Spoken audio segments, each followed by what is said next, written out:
दोस्तों मैं इस समय गोवा के इंटरनेशनल एयरपोर्ट पे हूँ और अभी मेरा थोड़ी देर पहले इमिग्रेशन और सिक्योरिटी चेक हुआ है और बहुत ही हालत मेरी ख़राब हो गई। मतलब बड़ा परेशान होना पड़ गया। हालांकि फ़ाइनली सब ठीक हो गया पर परेशान हो गया। अभी आपको डिटेल बताता हूँ। जबकि मेरे को भूख नहीं थी पर मेरा गला इतना सूखा कि मैंने पानी पी पी करके और अभी ये मैंने भूख लग गई तो एक सैंडविच लिया है और मैंने एक ये कॉफ़ी ली है, वो सामने कैफ़े कॉफ़ी डे से। तो अब मैं आपको बताता हूँ हुआ क्या। तो दोस्तों हुआ ऐसा कि मैं अभी फिर, जैसे आपने पिछले वीडियो में देखा होगा कि मैं गोवा से, इंडिया से फिर एक कंट्री जा रहा हूँ। तो वो कंट्री की बड़ी धूम मची हुई है आजकल। तो इमिग्रेशन ऑफिसर ने मेरे को रोका, लेडी थी वो, और उन्होंने मुझे रोका और कुछ सवाल किए कि आप पहली बार जा रहे हो, आप क्या काम करते हो। तो और होटल बुकिंग देखी। तो एक तो लंबे वक्त के लिए मैं जा रहा था और पहली बार जा रहा था। तो उन्होंने पूछा कौन है आपका वहाँ। तो मैंने कहा नहीं मेरा वो कोई नहीं। जो उनके सवाल होते हैं यूजुअली जो पूछते हैं वो उन्होंने पूछे। तो सब कुछ बढ़िया रहा, कोई दिक्कत वाली बात नहीं थी। पर एक जगह पे आके बात अटक गई, वो जो मेरे साथ फिलीपींस में भी हुआ था कि एक मेरी बात अटकी एक कि मेरे पास इनकम प्रूफ नहीं था। इनकम तो है पर प्रूफ नहीं है। मतलब जैसे होता है ना कि आपके पास कोई कंपनी है तो उसका प्रूफ है, कोई शॉप है तो उसका प्रूफ है, तो कोई प्रूफ नहीं है मेरे पास। तो उन्होंने पूछा आपके पास इनकम प्रूफ क्या है, आप यहाँ क्या काम करते हो, कोई विजिटिंग कार्ड हो, कोई आपके पास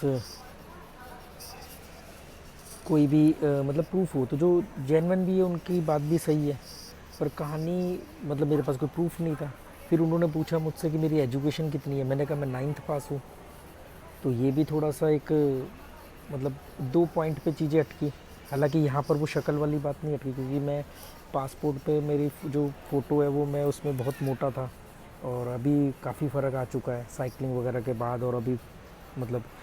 तो फिर मुझे उन्होंने थोड़ी देर बिठाया, मतलब उन्होंने कहा आप उधर सामने चेयर पे बैठो।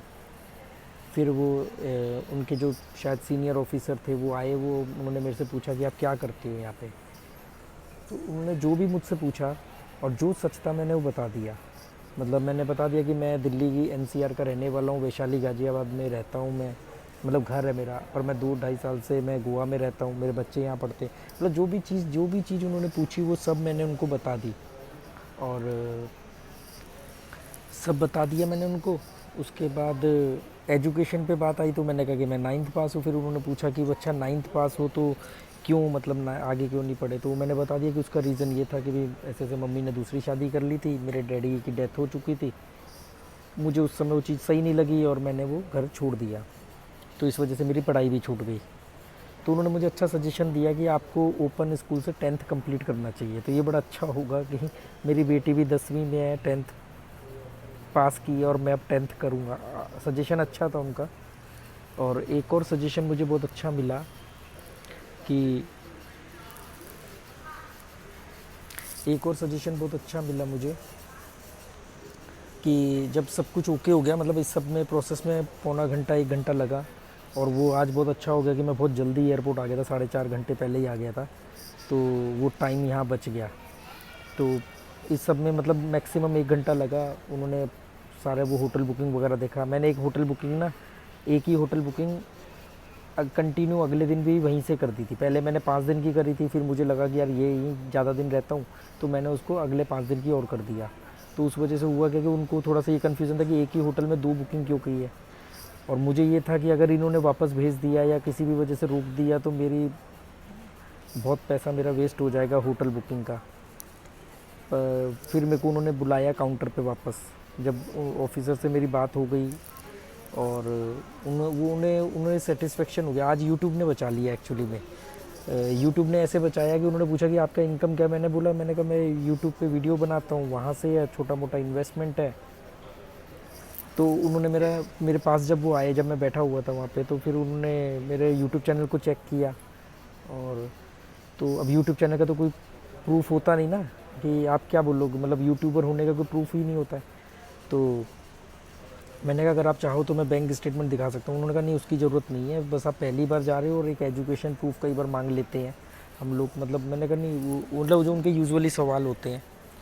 तो फिर बड़े अच्छे प्यार से उन्होंने बात करी, अ, मतलब बहुत अच्छा एक्सपीरियंस रहा। मतलब एक बार को दिक्कत हुई पर एक्सपीरियंस बहुत अच्छा रहा कि उन्होंने बहुत प्यार से बात करी, बहुत ही तरीके से मेरे पास आके बैठे, और मतलब मैं टहल रहा था, उन्होंने कहा बैठो, फिर बैठ के उन्होंने धीरे धीरे जैसे दो दोस्त या जैसे लोग मिलते हैं तो इंट्रोडक्शन देते हैं उस टाइप से उन्होंने सारी बातचीत करी। और उनका एक सजेशन भी है कि मुझे टेंथ कंटिन्यू करनी चाहिए ओपन स्कूल से, ताकि टेंथ का सर्टिफिकेट आ जाए। तो मैंने कहा ठीक है। और उसके बाद फिर जब मेरे को विंडो पे बुलाया गया इमिग्रेशन ऑफिसर ने, क्योंकि मेरा पासपोर्ट और डॉक्यूमेंट उन्हीं के पास थे, तो फिर उन्होंने मेरे से ट्रैवल एंड नॉलेज चैनल का नाम पूछा, और उन्होंने फिर डॉक्यूमेंट देना शुरू किया। तो मैंने उनसे पूछा कि मैं जा रहा हूँ या आप मुझे वापस भेज रहे हो। उन्होंने कहा नहीं, आप जा रहे हो। मैंने कहा अब मैं डर रहा हूँ कि जिस कंट्री जा रहा हूँ वहाँ के इमिग्रेशन वाले ना लौटा दे, जब अपने देश में ही इतना वो हुआ। उन्होंने कहा नहीं नहीं। फिर मतलब बड़ा फ्रेंडली माहौल था। और उन्होंने एक और मुझे सजेशन दिया कि जैसे आपका यूट्यूब चैनल है तो आप एक विजिटिंग कार्ड बनवाओ, कि भी मैं कोई पूछे कि आप क्या करते हो तो आप उसको विजिटिंग कार्ड दे सकते हो कि मैं ये हूँ, मैं ये काम करता हूँ, यहाँ से मुझे पैसा आता है। तो मुझे ये भी सजेशन बहुत अच्छा लगा। तो मुझे आज इमिग्रेशन ऑफिसर्स ने, गोवा इमिग्रेशन ऑफिसर्स ने 2 सजेशन दिए जो बहुत इंपॉर्टेंट थे, जो मेरे को आगे कई बार दिक्कत आई है इस वजह से, ट्रैवलिंग के दौरान या वीज़ा अप्लाई करने में। और फिर उसके बाद सिक्योरिटी चेक पे भी मेरा बैग रीचेक के लिए आ गया, क्योंकि मैंने वो अपना जो 8 किलो वाला बैग था वो तो मैंने चेक इन में डाल दिया, पर जो मेरे पास हैंड बैग था उसमें एक ऐसी चीज़ थी जिसको उन्होंने रोक लिया। फिर उसको चेक किया उन्होंने, मतलब रोका नहीं, चेक किया, और चेक करके वो सेटिस्फाई हो गई कि हाँ भाई ठीक है, नॉर्मल चीज़ है, तो उन्होंने मुझे लेके जाने दिया। तो मतलब इन सब में मेरा 1.5 घंटा लगा लगभग, और काफ़ी टेंस माहौल हो गया था मेरे दिमाग में। वो इसलिए कि भी मेरे को ना जाने की दिक्कत नहीं थी, मेरा नुकसान बहुत हो जाता फाइनेंशियली। मतलब मैंने होटल बुकिंग सब मेरी पेड बुकिंग थी, मैंने पैसे दे रखे थे होटल के, और वो नॉन रिफंडेबल थे सारे। और मेरी फ़्लाइट्स की टिकट तो चलो अलग बात है क्योंकि वो किसी और ने कराई है, पर मेरी होटल बुकिंग सारी मेरी थी। और उसमें मतलब मेरा काफ़ी अच्छा खासा पैसे का नुकसान हो जाता। तो जो भी है ओवरऑल जैसे तैसे करके वहाँ से गोवा, मतलब लोग बड़े ये वो अटक जाते कभी कभी इमिग्रेशन पे। तो मैंने उनसे पूछा, कह रहे नहीं देखो ये सवाल हमारे पूछने होते हैं। मैं कहा ठीक है। अब वो बात उनकी सही है ना कि मैं एजुकेशन प्रूफ बोल रहा हूँ तो 9th, जबकि उनके हिसाब से 10th तो होनी चाहिए। दूसरा कहानी कहाँ फंसी कि भाई मैं इनकम सोर्स नहीं दिखा सकता। अब आप सबको स्टेटमेंट दिखाओगे, वो कहेंगे पैसा आ कहाँ से रहा है। तो उन्होंने कहा भी, कह रहे ऐसे तो कोई भी बोल देता है कि भाई हम यूट्यूबर हैं। तो एक प्रॉपर यूट्यूबर जिनका इनकम है तो आप एक कार्ड बनवा लो। तो मैं कहा ये बात अच्छी है लगी मुझे, ये 2 सलाह पे वापस इंडिया आते ही काम करूँगा। और थैंक्स उन दोनों इमिग्रेशन ऑफिसर्स को कि आपने काफ़ी फ्रेंडली माहौल रखा और काफ़ी कोऑपरेट किया। हो सकता है कभी ना कभी वो ये वीडियो देखें, तो मैं उनको थैंक यू बोलना चाहता हूँ, क्योंकि मतलब सजेशंस के लिए। फिर गला सूख गया, भूख लगाई इन सब में, तो अभी ये मैंने सैंडविच लिया है और एक ये कॉफ़ी ली है। अब ये कॉफ़ी और सैंडविच, हालांकि मैं एयरपोर्ट पे खाता कम हूँ, महंगे की वजह से नहीं, मतलब फ़्लाइट में भी खाना मिलना ही है अभी 2 घंटे बाद। और पर भूख सी लगाई वापस, जबकि घर से मैं खाना खा के निकला था। पर मुझे इसमें तानिया की बात याद आई। तानिया शुभम आप जानते हो, जो मुझे कलकत्ता में मैं जिनके घर एक रात रुका था, और मैं उनको 2020 से जानता हूँ।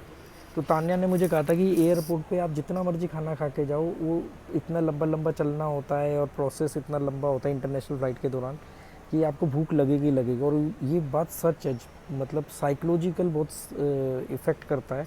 और तो आप लोगों के लिए भी सजेशन है कि एक्स्ट्रा खाने का सामान रखना चाहिए, क्योंकि कलकत्ता एयरपोर्ट पे जब मैं थाईलैंड गया था, बैंकॉक, वहाँ से फ़्लाइट थी, कलकत्ता से थी बैंकॉक की फ़्लाइट।